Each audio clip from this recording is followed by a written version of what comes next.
ស្វាគមន៍មកកាន់គម្រោងអំអិលធារាថ្ងៃនេះនាងខ្ញុំមកអាប់ដេតជូនបងទាំងអស់គ្នាមកទស្សនាជាមួយនឹងផ្ទះគំរូវីឡាព្រានអេជាប្រភេទផ្ទះគំរូទី5នៅក្នុងគម្រោង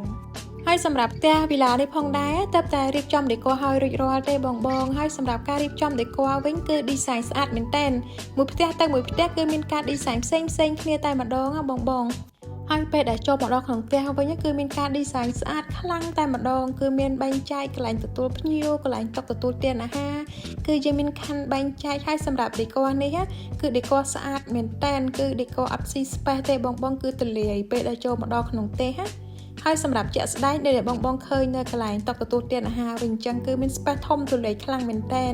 គឺមាន mini bar មានទូចង្ក្រានបាយលើក្រោមហើយអ្វីដែលកាន់តែពិសេសសម្រាប់ផ្ទះវីឡានេះផងដែរគឺមានចង្ក្រានបាយ2មានបែងចែកមានចង្ក្រានបាយស្ងួតនិងកន្លែងចង្ក្រានបាយសើមទៀត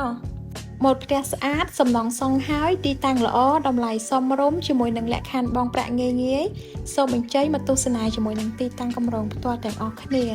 ដើម្បីទទួលបានព័ត៌មានកាន់តែលម្អិតអាចធ្វើការណាត់ជួបជាមួយនឹងផ្នែកលក់ឬអាចឆាតចូល page និងទំនាក់ទំនងតាមលេខទូរស័ព្ទដែលដាក់នៅខាងលើ